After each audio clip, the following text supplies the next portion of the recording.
ஒரு ஊரில் ஒரு பெரும் செல்வந்தர் இருந்தார். அவருக்கு கடுமையான தலைவலி ஏற்பட்டது. பல ஊர்களிலிருந்து மிகப்பெரிய வைத்தியர்கள் வந்து பார்த்தும் வண்டி வண்டியாக மருந்துகள் சாப்பிட்டும் அந்த தலைவலி குணமாகவில்லை. ஒரு நாள் அந்த ஊருக்கு ஒரு சன்னியாசி வந்தார். அவர் அந்த செல்வந்தரை வந்து பார்த்தார். பார்த்துவிட்டு அவருக்கு ஏற்பட்ட தலைவலிக்கு கண்ணில் இருக்கும் ஒரு நோயே காரணம் என கூறினார். அந்த நோயை குணப்படுத்த ஒரே ஒரு வழிதான்.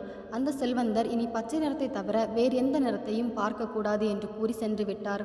செல்வந்தர் முதலில் தன் வீட்டில் இருக்கும் எல்லாவற்றையும் பச்சை நிறமாக மாற்றினார். தலைவலி குணமாகிவிட்டது. சன்னியாசி கூறியது சரிதான்.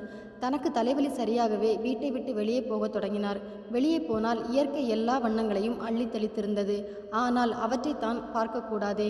நிறைய பச்சை வண்ணப்பூச்சி மற்றும் தூரிகையையும் கொடுத்து சில ஆட்களை நியமித்தார். அவர் போகும் வழியில் இருக்கும் ஆடு, மாடு, மனிதர், குடிசை வண்டி, மேசை, நாற்காலி எல்லாவற்றுக்கும் பச்சை வண்ண நிறத்தை பூசுவது அவர்களுடைய வேலை.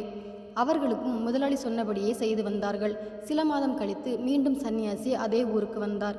வேலையாட்கள் அவரை தடுத்து நிறுத்தி அவர் மீதும் பச்சை வண்ணம் பூச முயன்றார்கள். சன்னியாசிக்கு ஆச்சரியமாகிவிட்டது. காரணம் கேட்டார். அவர்கள் தங்கள் முதலாளியின் கட்டளை இது என்று கூறினார்கள். சன்னியாசி அதற்கு என்னை உங்கள் முதலாளியிடம் அழைத்து செல்லுங்கள் என்றார். செல்வந்தருக்கு தன் நோயை குணப்படுத்திய சன்னியாசி மீண்டும் வந்ததைக் கண்டு ஒரே மகிழ்ச்சி. அவரை வணங்கி வரவேற்று உபசரித்தார். இந்த ஊரில் எல்லாவற்றுக்கும் ஏன் பச்சை வண்ணத்தை பூசுகிறீர்கள் என்று சன்னியாசி கேட்டார். ஐயா, நீங்கள் சொன்னபடிதான் நான் செய்கிறேன் என்றார் மிகவும் பணிவோடு. நான் என்ன சொன்னேன் என்றார் சன்னியாசி. பச்சை நிறத்தை தவிர வேறெதையும் நான் பார்க்கக்கூடாது என்று கூறினீர்களே ஐயா என்றார்.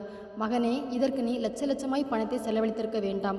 100 ரூபாய் கொடுத்து பச்சை கண்ணாடி வாங்கி அணிந்திருந்தால் உன்னை சுற்றியிருக்கும் பொருட்கள் எல்லாம் பிழைத்திருக்கும். உன் பணமும் வீணாகி இராது.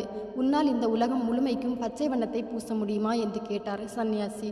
நம்மில் பலரும் இந்த கதையில் வரும் செல்வந்தரைப் போலத்தான் இருக்கிறோம்.